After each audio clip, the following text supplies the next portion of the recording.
We have a crisis in the world, tremendous crisis, and also crisis in our consciousness, in us. I see the urgency of change, radical revolution, mutation in the mind. I see it. It is necessary.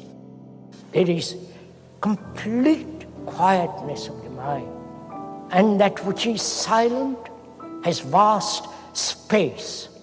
Only then that which is nameless comes into being. This is Urgency of Change, the Krishnamurti podcast.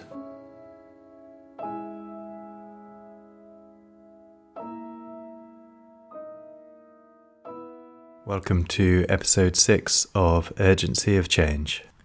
This week's episode features Krishnamurti interviewed by Ross Saunders.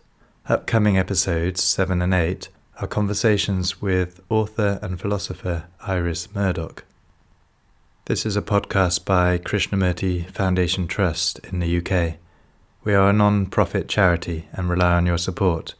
If you enjoy our podcast, please let your friends know about it and leave a review where you listen to podcasts. For more information about activities and programs at Brockwood, such as the Krishnamurti Retreat Centre, please visit our website at kfoundation.org. You can also find us on Instagram and Facebook at Krishnamurti Foundation Trust. The interview in this week's podcast was recorded in 1970 for the Australian television show This Day Tonight. Describing the interview in her diary, Mary Zimbalist, who was Krishnamurti's assistant, said that Krishnamurti demolished belief and religion, then continued with such fresh clarity until the end of the half hour, covering a great deal with simplicity and eloquence. Questions explored include: is it possible for a mind to be free from the past and from belief? How can an individual who is part of the system get outside the system in order to observe it and himself? Do the younger generation have a thirst for awareness and self-knowledge? You have been critical of religions. Could you tell me your own particular outlook on religion? What do you make of death? And more than 40 years after you dissolved the Order of the Star, how would you summarise your aims? Our problem then, as I see it, is that we are bound, weighed down by belief, by knowledge. And is it possible for a mind to be free from yesterday and from the beliefs that have been acquired through the process of yesterday? Is it possible for me as an individual and you as an individual to live in this society and yet be free from the beliefs in which we have been brought up? Is it possible for the mind to be free of all that knowledge, all that authority? Krishnamurti, are you saying here that it is wrong to believe in what you have found to be true? So surely, is belief necessary at all? Why do we have beliefs? Probably because mostly you believe in something because you don't actually see what is. If you saw actually what is in the sense, what is actually going on, both outwardly in the outward phenomenon and inwardly, then what is the necessity for a belief at all? You don't believe the sun is rising. It is there, and you have seen it. It is, therefore, the whole problem of belief seems to me so utterly erroneous. It has no place with a person who is actually observing the whole structure and the nature of thinking, living, suffering, the agony of existence, the sorrow and all the rest of it. Belief appears as a means of escape from the reality of what is. So to understand actually what is, one has to be rid of all these extraneous beliefs and fears and hopes and be able to look actually, not theoretically, not abstractly, but actually look what is taking place in the world outside, with all the racial conflicts, with wars, the division between religions, the Catholic, the Protestant, the Hindu, Muslim, all the divisions which have created such havoc in the world. And by observing all that, one sees what actually, how this has come about. Because in oneself, one is conditioned by society, by the culture one lives in. If you live in India, you become a Hindu or Muslim, or if you live in Europe, you're a Catholic or a Protestant. It's the environment that conditions the culture that shapes the mind. The culture being the knowledge, the tradition, the various beliefs. And surely a mind that's conditioned as a communist, as a Catholic, or as a Hindu, or what you will, surely is incapable of being free to observe. To observe the extraordinary complex structure of society, and also still more complex psychological structure of oneself. Because oneself is the world. We have created the world. And the world is me and you. We cannot separate the two. And so to understand the world, one has to understand oneself.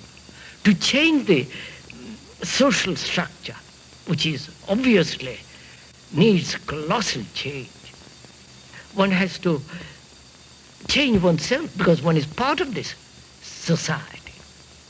So the change must begin with the human being, not with this outward structure. Because the human being is confused. The human being is conditioned. He believes, and therefore there is a contradiction in himself. And therefore he is really deeply confused. And if he wants to change the social structure, the change from confusion only breeds more confusion. Whereas if he could bring about clarity within himself, and from that clarity act, then such an action is really a deep psychological revolution. That revolution is absolutely necessary. This means, doesn't it, a completely different view of education, for after all, education is implanting beliefs these days. Obviously. Education now as it is really a cultivation of a vast field, a cultivation, a corner of a vast field. We are concerned with that little corner, which is technological knowledge, conditioning the mind with knowledge, with information, and neglecting the whole field. And therefore, there is an imbalance. Technologically, one has gone very far, and psychologically, one is very, very primitive. One is still at the stage of tribal conflict with their beliefs, with their gods, with their separate nationalities and armies and all the rest of it, which is really a continuation of the tribal existence. And apparently, we don't see in education that is immensely important to cultivate, to understand the whole field and not just one corner of it. The other thing about this, Krishnamurti, is that how can an individual who is part of the system get outside the system in order to observe it and himself? You know, sir, the word individuality, the individual, means indivisible. An entity who is in himself indivisible, which means non-contradictory, in himself. But the individual human being is contradictory in himself. He is not an individual. He is broken up, he is fragmented in himself. Now, and so being contradictory, being divided in himself, his activity, his social structure, his morality is obviously fragmentary, contradictory. Therefore, he becomes a hypocrite. So the problem is not how to change the individual, but can the human being, who is part of this vast structure, which he himself has created, can that human being radically, psychologically change? Not the society. The society is the relationship between individuals. And can the human mind, which is so conditioned after so many centuries, can it uncondition itself completely? Be free from being a Catholic, a Hindu, a communist, a socialist, and see that he is part of this human structure, part of the world, and not the Catholic world or the communist world. Well, if he can, how can he? That's the problem. How can he see? First of all, one has to be aware of what is going on both outwardly and inwardly. Aware, not theoretically, not intellectually, or aware according to some philosopher or psychologist. Then he is aware according to their ideas, to their conditioning. Whereas to be aware what he is actually, his problems, his miseries, his suffering, his extraordinary sense of brutality, violence, to be aware of all that. And from that awareness comes clarity. And that means he must be tremendously interested in life, not in some awful, absurd theory, whether it be theory of the Catholics or the Hindus. Well, then how do you get people to be aware in your sense of this? I don't think you can get people. If they are interested, they will be. But if you force them to be interested through propaganda, then propaganda becomes all important, not the people. After all religions have been that. They are instruments of propaganda. Christianity, with their belief, with their saviors, with their virgin, all the rest of it, with their saints, is the result of 2,000 years of propaganda, dinning into people every day. Believe, believe, believe. You're saved, you're this, you're that.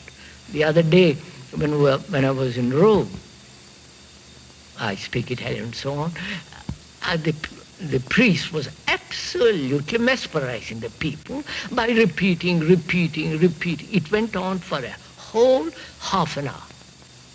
Naturally, the people then are mesmerized into belief. So all that has to be set aside, which means facing the fear to stand alone, fear to discard all this absurdity, all this, if I may use the word, circus, which has become a religion. So to discard all that implies the man must be aware, and so become very sensitive and very alert and therefore intelligent. It is that intelligence that's going to change society. Not he is throwing a bomb at it. The response to a challenge as violence is the most primitive form of response. Therefore, the question really is whether the human mind, as it is, living in this world, with wars, with the economic inequalities, with the immorality of society, and society is immoral, whether he can be totally good. Good in the sense, good, be free of violence, free of aggression. And violence is an outward expression of fear. I don't know if you have noticed that when whole cities are crowded as they are now, overpopulated, the lack of space makes people violent. The very lack of survival is making everything violent. So I think one has to really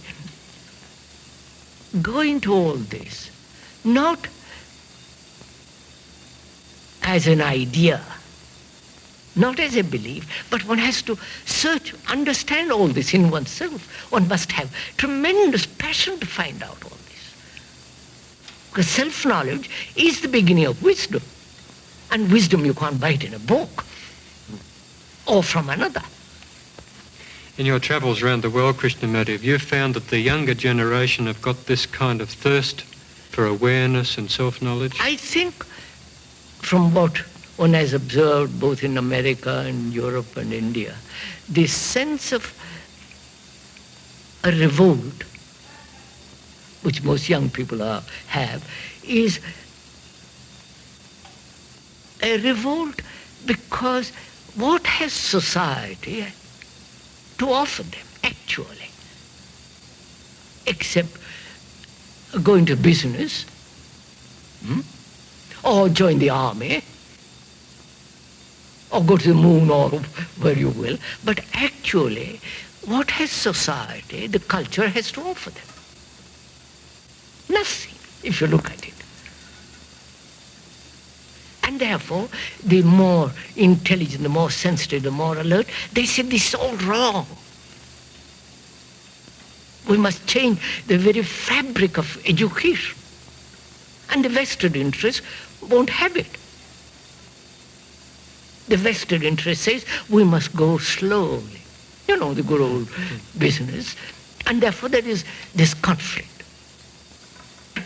Because after all, human mind does seek more than bread and butter. It wants something beyond all this, which has meaning, which has significance, which has depth and passion and interest. But just when society, the culture says you're going to become a businessman or become a professor or become a soldier, I mean, my God. And it's therefore the revolt all through the world. They may not express it in so many ways, at such depth, but there are indications of that. But unfortunately, they want to change society by throwing bombs and violence. Any physical revolution, as one has observed, must lead inevitably to tyranny, to dictatorship, either of the few or of the bureaucracy. So this psychological revolution of which we're talking about is the most important thing. That will bring about a change in the world. You've been rather critical of religions. You yourself must have a religious view of life. Could you tell me your own particular outlook on religion? So that, I mean, what is religion? Actually, what is religion? First of all, to find out what is religion, we must negate what it is not. I don't know if you... What is not, then it is. It's like what is not love, Which love is not hate, love is not jealousy, love is not ambition, love is not the violence. So when you negate all that, the other is, which is compassion. In the same way, if you negate what is not religion, then you find out what is true religion. That is, what is the truly religious mind. First of all, therefore, belief is not religion. And the authority which the churches, the organized religions assume, is not religion. That in that there is all the sense of obedience, conformity, acceptance, the hierarchical approach to life, the division between the Protestant, the Catholic, the Hindu, the Muslim and all, that's not religion. So when you negate all that, which means you are no longer a Hindu, no longer a Catholic, no longer belonging to any sectarian outlook, then your mind then asks, what is then truly religion? This is not with their rituals, with their masters, with their savior. That's not religion. Therefore, when the mind discards that intelligently, because it has seen it's not, then what is religion? Religion is not what I think, but religion is this sense of comprehension of the totality of existence, in which there is no division between you and me. Then, if there is that quality of goodness, which is virtue, real virtue, not this phony virtue of society, real virtue, then the mind can go beyond and find out through meditation, through a deep, quiet silence, it can find out if there is such thing as reality. And therefore, a religious mind is a mind that is constantly aware, sensitive, attentive, so that it goes beyond itself into a dimension where there is no time at all. What you're saying, Krishnamurti, seems to me that man has no need of any power outside of himself. Obviously not, sir. The power of the outside agency is self-created. I can't live properly in this world, and I hope somebody outside is going to help me. But I have created, as a human being, the social structure, the misery, the confusion, the enormous suffering. We have created this. Unless we change it, outside agency is not going to change it. Either the communist outside agency, the Politburo, or the Hindu center or the Catholic center. So one has to have the clarity to observe all this. And what do you make of death? So that is an immense question, you see. Again, you see, we have made life into a hideous thing, living. Life has become a battle, which is an obvious fact. Constant fight. And we have divorced that living from death. We separate death as something horrible, something to be frightened about. And we say, and to us this living, which is misery, is we accept. If we didn't accept this existence as misery, then life and death are the same movement. Like love, death, and living are one. One must totally die to find what love is. And to go into this question of what is death, what lies beyond death, whether there is reincarnation, whether there is a resurrection, all that becomes rather meaningless if you don't know how to live.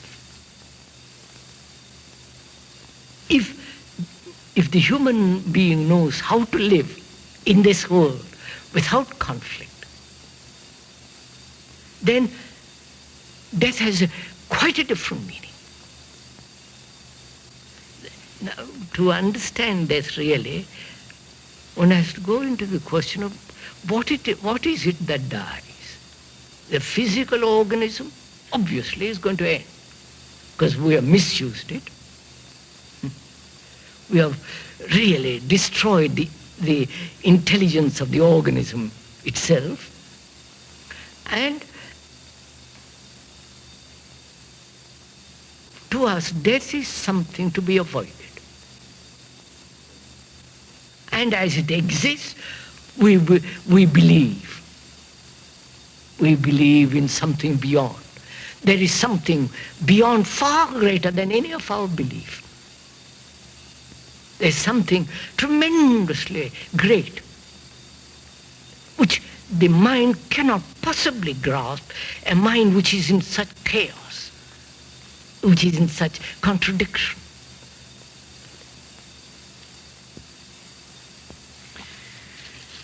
Krishnamurti, way back in 1929, that's 40-odd years ago now, you dissolved the Order of the Star of the East, and I'd like to read the words, some of the words that you said at that time. You said, "I maintain that truth is a pathless land, and you cannot approach it by any path whatsoever, by any religion, by any sect. I do not want followers," you said. I mean this. "If there are only 5 people who will listen, who will live, who have their faces turned towards eternity, it will be sufficient. Of what use is it to have thousands who do not understand, who are fully embalmed in prejudice, who do not want the new, but would rather translate the new to suit their own sterile, stagnant selves? You said, I desire those who seek to understand me to be free, not to follow me, not to make out of me a cage which will become a religion, a sect, but rather they should be free from all fears, from the fear of religion, from the fear of salvation, from the fear of spirituality, from the fear of love, from the fear of death, from the fear of life itself." Well, 41 years later, how would you summarise your aims? I think that's true. I mean, human beings, whether they live in India or America or in the West, are really unhappy beings. They're frustrated. They feel life has very little meaning. The more intellectual you are, the more, if you say, what, it has no meaning at all. And therefore they begin to invent meanings. Whereas if you really understood oneself which is so conditioned, oneself which is so small, petty, bourgeois, then out of that understanding flowers goodness.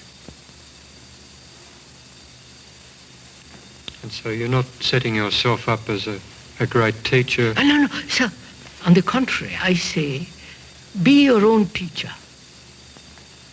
Be your own light. Don't look to somebody else. And where do you find truth? Only when a mind is completely, a life, not only a mind, a life that's completely harmonious, not contradictory. It's only such a mind which is religious that can find truth, can observe truth. Truth isn't something abstract. It's there when you can